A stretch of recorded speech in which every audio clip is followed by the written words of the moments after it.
Assalamualaikum warahmatullahi wabarakatuh.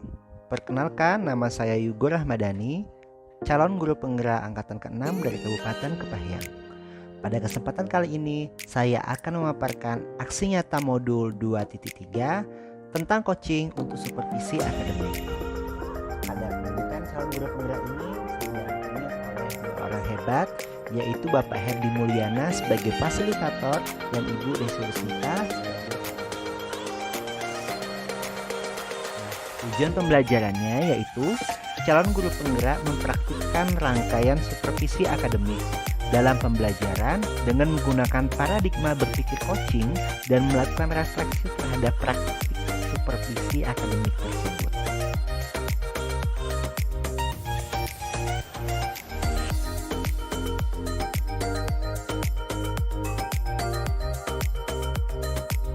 Assalamualaikum warahmatullahi wabarakatuh. Waalaikumsalam Bapak. Apa kabar Bu Novi? Alhamdulillah luar biasa Bapak. Sehat? Udah dari kelas tadi ya? Iya tadi udah dari kelas Pak. Nah, jadi Bu Novi, pertemuan kita siang hari ini kita akan melaksanakan percakapan sebelum melaksanakan observasi di kelas nanti, atau dapat dikatakan dengan pra-observasi. Nah, dalam beberapa pertanyaan pada siang hari ini ada yang ingin saya tanyakan sama Bu Novi terkait apa yang akan Ibu Novi ajarkan besok nanti. Bersedia Bu? Ya saya bersedia. Baiklah, nah Bu Novi, untuk pembelajaran besok itu kira-kira apa saja tujuan pembelajarannya Bu? Kalau di rencana saya Bapak, tujuan pembelajaran yang ingin saya capai di kelas itu nantinya murid-murid bisa menentukan cara untuk menghemat energi di lingkungan mereka, begitu Bapak. Terus nanti selanjutnya anak-anak itu saya harapkan bisa membuat produknya itu berupa poster bagaimana cara menghemat energi itu Pak. Itu kalau yang pada rencana saya Pak. Jadi tujuan pembelajaran tadi saya tangkap bahwa Ibu Novi mau menentukan cara anak-anak itu bisa menghemat energi, kemudian nanti siswa dapat membuat produk ya, poster untuk menghemat energi. Nah, kira-kira dari tujuan pembelajaran itu Bu Novi, apa saja pengembangan baik dari Ibu Novi ataupun dari siswanya yang ingin dicapai? Kalau dari saya itu pengembangan yang saya harapkan pada anak-anak nanti, jadi anak-anak itu Pak bisa mengembangkan dirinya sesuai dengan kesukaan mereka atau potensi mereka. Nah, misalnya dengan poster itu salah satunya kan. Jadi yang suka gambar nanti bisa menggambar di poster. Terus mereka bisa berkarya gitu kan Pak. Kalau dari saya nanti mungkin saya bisa mengembangkan kemampuan saya dengan memberikan konten-konten yang berbeda pada setiap anak sesuai dengan kebutuhan mereka Pak. Ada yang misalnya suka video atau dari berbagai bahan bacaan. Jadi Ibu Novi itu dari sisi muridnya itu mau mengembangkan murid sesuai dengan minat Ibu Novi, dengan kebutuhan, dengan profil belajar murid ya. Nah, ada yang bisa dapat dikatakan dengan pembelajaran diferensiasi ya Bu Novi. Nah, dari Ibu Novi tadi juga mau mengembangkan ya, baik menjadi diferensiasi konten, proses maupun produk yang dibuat. Nah, untuk mencapai itu Bu Novi, kira-kira apa sih yang ingin strategi Bu Novi terapkan supaya hal itu bisa terjadi? Mungkin kalau strategi dari saya Pak, hal yang pertama saya lakukan itu saya mempersiapkan diri saya terlebih dahulu kan, mulai dari menyiapkan alat-alat dan bahannya. Jadi sebelum saya siapkan alat dan bahan ini juga saya harus melakukan observasi ke anak kan. Nah, itu observasi ke anak itu apa yang mereka inginkan dan yang mereka butuhkan. Ada yang suka bacaan, ada yang suka gambar, ada yang suka video. Itu kalau strategi pertama saya. Nanti untuk penerapan di kelas mungkin saya bisa mengelompokkan mereka sesuai dengan kelompok-kelompok mereka itu tadi, sesuai kebutuhan mereka gitu Pak. Jadi strateginya saya tangkap tadi, Bu Novi mempersiapkan diri terlebih dahulu, kemudian mengobservasi atau memetakan ya Bu, kebutuhan siswa sesuai minat, sesuai kebutuhan, dan nanti dalam pembelajaran mengelompokkan sesuai dengan kemampuan awal ya, kemampuan awal siswa.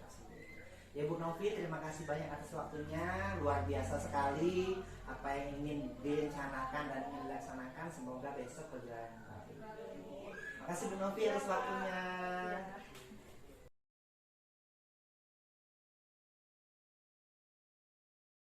makin banyak. Nah, maka dari itu hari ini kita akan belajar cara untuk menghemat energi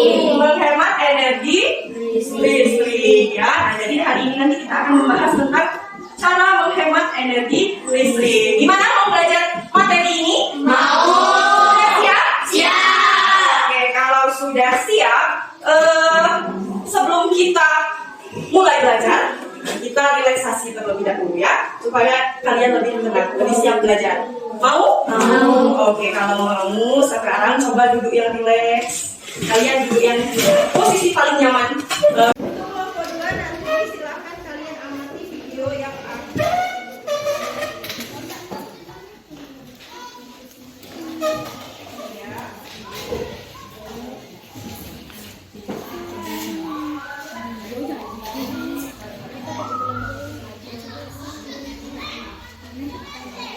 Dan yang kelompok 3 nanti kalian bisa mencari sumber referensi dari pojok baca kita dan juga dari mading kita ya. Kalian boleh bekerja sama menyelesaikan tugas kita. Oke? Sudah mengerti bagaimana cara kerjanya? Mengerti. Sudah jelas? Boleh diisi identitas kelompoknya dulu. Apa Fitri boleh mau bertanya? Nama kelompoknya kalian kelompok berapa? Ya, terus nama anggotanya tuliskan nama kalian. Oke? Oke, sudah ya? Sudah jelas? Oke, boleh diputar videonya Revo dan kalian boleh juga ke sana atau ke sana ya. Terserah kalian. Kalian kerjakan. Kelompok semuanya? Sudah sesuai kelompoknya ya? Oke, kalau sudah sesuai kelompoknya, jadi nanti Ibu akan memberikan lembar diskusi kelompok. Nah, ini ada lembar diskusi kelompok. Nanti Ibu akan memberikan kalian sumber belajar yang berbeda-beda. Nah, jadi nanti yang di kelompok sini akan berbeda dengan yang di kelompok sini dan juga dengan yang di kelompok sini. Nah, nanti punya video kalian silakan buka, nanti kerjakan tugas kalian ya.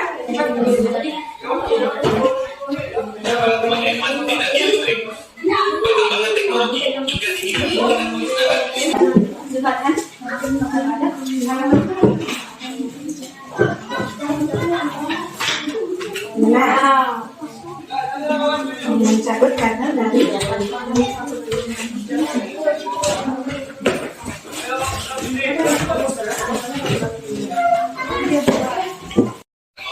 gambarkan bisa kalian amati ya. Pasokan energi listrik di Indonesia yang dihasilkan oleh pembangkit listrik untuk mencukupi semua kebutuhan tersebut. Cara menggunakan listrik secara bijak yaitu melakukan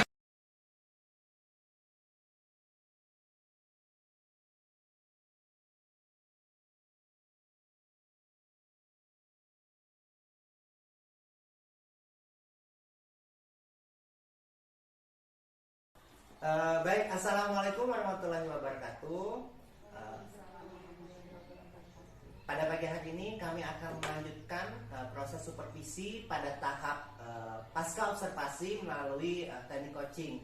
Dengan saya calon guru penggerak angkatan 6 Ibu Ramadhani, dan ada Ibu Novi, di sebelah juga ada pengajar praktik Ibu Desi Rusnita. Baiklah, untuk pasca observasinya akan kami mulai dari sekarang. Apa kabar Bu Novi? Alhamdulillah Pak, sehat saya Pak. Bapak gimana kabarnya Pak? Alhamdulillah sehat juga. Bagaimana keadaan di kelas saat ini? Alhamdulillah kelas saat ini semakin baik Pak. Anak-anak lebih semangat untuk belajar. Alhamdulillah. Baiklah Bu Novi, pada pagi hari ini saya mohon izin untuk melaksanakan kegiatan supervisi yaitu pada fase pasca observasi. Apakah Bu Novi bersedia? Siap, saya bersedia Pak. Baik, terima kasih Bu Novi. Bu Novi, pada saat Ibu Novi melaksanakan kegiatan pembelajaran kemarin, kira-kira apa perasaan Ibu Novi pada saat diobservasi?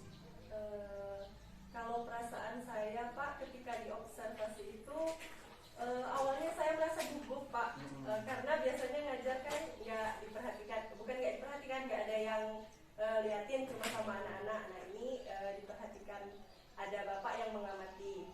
Tapi dalam hati saya juga saya merasa senang karena nantinya akan menjadi bahan perbaikan untuk saya, umpan balik dari bapak, gitu Pak. Baik, jadi bisa sama-sama kita saling belajar ya Bu Novi melalui kegiatan pembelajaran tersebut dan umpan balik yang akan saya berikan nanti. Nah, kalau pada saat Ibu Novi melaksanakan kegiatan pembelajaran yang lalu, apakah itu sudah tercapai tujuan pembelajarannya Bu? Kalau secara umum tujuannya sudah tercapai, yang mana kemarin anak-anak itu sudah bisa membuat produk tentang menghemat energi itu Pak. Nah, jadi anak-anak rasanya sudah paham gimana sih cara kita menghemat energi baik di sekolah maupun di rumah. Kalau secara umumnya sudah tercapai Pak. Nah, betul Bu Novi, kemarin itu kan kita membahas materi tentang menghemat energi nih. Nah, jadi pada saat menghemat energi kemarin, kalau Ibu Novi lihat pada saat menjalani diferensiasi mengelompokkan itu ada kesulitan nggak sebenarnya? Kalau kesulitan itu ada sih Pak, karena anak-anak ini kan punya karakteristik yang berbeda-beda itu. Nah, kadang walaupun mereka kita kelompokkan dalam satu kelompok yang sama, misalnya anak-anak yang sukanya berkeliaran gitu kan. Nah, kadang-kadang itu mereka suka mengganggu temannya gitu. Nah, itu ada juga kesulitan. Tapi alhamdulillah anak-anak kelas 6 ini sudah cukup mengerti gitu. Jadi kalau waktunya serius ya mereka serius, waktunya main-main ya mereka bisa sambil main-main juga gitu Pak. Nah, terkait pembagian kelompok dalam diferensiasi Bu Novi, nah kira-kira dan mengatasi anak-anak yang di luar prediksi kita dari tebel tadi seperti apa kira-kira Bu Novi? Kalau untuk mengatasi anak-anak yang di luar dugaan kita itu, kadang-kadang saya meminta bantuan dari rekan sejawat anak-anak itu, jadi belajar dengan tutor teman sebaya gitu Pak. Jadi kadang kalau sama kita kan mereka malu-malu gitu kan. Nah, kalau sama teman sebaya itu lebih terbuka mereka biasanya gitu Pak. Nah, kalau mau nanya nih Bu Novi, kalau Ibu Novi dalam pemilihan tutor sebaya itu ada nggak kriteria tertentu dalam memilih supaya pembelajaran diferensiasi ini benar-benar terbantu? Kalau kriterianya biasanya saya minta anak itu, saya nanya langsung ke anak, kamu mau belajarnya sama siapa gitu. Biasanya anak itu kan punya teman dekat. Misalnya kalau seperti si Rizka itu, saya mau sama Evelyn aja Bu, karena saya sering main sama dia. Nah gitu kan, anak-anak itu biasanya lebih akrab, jadi lebih enak belajar, lebih cepat mengerti gitu Pak. Kalau saya biasanya. Jadi ada hubungan sebelumnya ya, sehingga dalam proses transfer knowledge itu lebih enak ya. Cepat mereka memahami. Nah Bu Novi, pada saat pembelajaran diferensiasi kemarin, kira-kira apakah 3 diferensiasi baik konten, proses, dan produk itu sudah tercapai? Kalau diferensiasi kemarin, kebetulan saya itu Pak baru memakai yang proses sama konten aja. Kalau untuk produk masih saya samakan Pak, karena jujur saja saya masih agak bingung membuat produk yang berbeda-beda itu Pak. Karena memang tidak harus semua ketiga-tiganya sesuai dengan kemampuan kita, materi kita pada saat itu. Nah Bu Novi, adakah tantangan Ibu Novi dalam menerapkan pembelajaran diferensiasi dalam kelas, apalagi pertama kali bagi Bu Novi? Kalau untuk tantangan itu tentu ada ya Pak, karena apalagi ini baru pertama. Mulai dari kita untuk memetakan anak itu bukan hal yang mudah kalau untuk saya. Terus kita menyiapkan bahan ajarnya, bahan ajar yang berbeda-beda itu kan butuh waktu yang memakan waktu agak banyak gitu. Terus juga menyiapkan medianya, nah itu cukup menantang bagi saya Pak. Nah kalau saya lihat tadi memang pembelajaran diferensiasi ini baru, jadi memang perlu kita pelajari secara bersama-sama. Nah kalau saya lihat dari penjelasan Bu Novi kemarin itu sudah bagus, baik secara penggunaan sumber bacaan atau sumber belajar, begitu juga dengan anak-anak dalam kelas, sepertinya sudah nampak pembelajaran diferensiasinya. Namun ada beberapa hal yang perlu kita pikirkan bersama mengenai pemetaan kebutuhan belajar, baik dari minat, profil, ataupun memang menjadi kebutuhan anak itu sendiri. Dan mungkin memang Ibu Novi harus lebih jeli lagi memetakan, sehingga produk nanti akan bisa dihasilkan lagi untuk diferensiasi produknya itu Bu Novi. Nah Bu Novi, kalau sudah saya berikan umpan balik tadi, kira-kira apa sih kalau diberi kesempatan strategi yang perlu Ibu perbaiki saat pembelajaran diferensiasi sebelumnya tadi? Mungkin kalau untuk strategi kedepannya Pak, saya nantinya mungkin akan lebih memperbanyak referensi. Nah, ya. Referensi kan sekarang sudah banyak tuh, ada kita aplikasi PMM itu, platform Merdeka Mengajar, sudah banyak sekali bukti karya yang ditampilkan guru-guru se-Indonesia ini. Selain itu juga mungkin nanti saya bisa konsultasi lagi sama Bapak dan rekan-rekan guru, dan juga kita nanti kan ada kegiatan KKG itu. Nah KKG itu nanti bisa tukar pengalaman, berbagi informasi dengan rekan-rekan guru dari sekolah lain.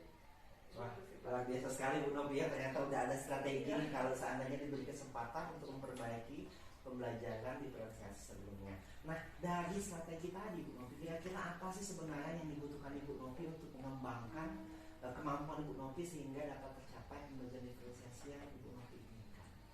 Kalau yang dibutuhkan itu sebenarnya yang paling dibutuhkan itu kita motivasi diri dulu ya Pak. Ya. Motivasi intrinsik dari diri kita sendiri. Terus mungkin juga kita butuh dukungan dari lingkungan sekitar kita. Saya sangat bersyukur sekali Bapak sangat mendukung saya dalam perbaikan-perbaikan ini, dan juga rekan-rekan guru juga sangat mendukung saya gitu Pak. Terus dari murid-murid pun mereka bersemangat, ya Bu kami mau belajar seperti ini. Nah itu dukungannya sangat baik sekali untuk saya gitu Pak. Terima kasih Bu Novi. Jadi memang kita harus berkolaborasi dan berkomunikasi sehingga memang pendidikan kita khususnya melalui pembelajaran diferensiasi ini dapat sesuai menuntun kodrat alam dan kodrat zaman anak pada saat ini. Terima kasih Bu Novi atas waktunya, luar biasa sekali sehingga kita bisa melakukan tahap pasca observasi ini dan saling berbagi ya Bu, mengalih umpan balik begitu juga dengan hal-hal lainnya. Sejak Bu Novi, terima kasih atas waktunya. Mohon maaf apabila ada kata-kata yang salah. Bu Desi, ada yang ingin ditambahkan? Cukup. Baiklah teman-teman, itulah tadi kegiatan supervisi kita pada tahap pasca observasi melalui teknik coaching. Apabila ada yang salah dan kurang berkenan kami mohon maaf, dan kepada Allah kami mohon ampun. Kami tutup dengan wabillahi taufiq hidayah. Wassalamualaikum warahmatullahi wabarakatuh. Sampai jumpa.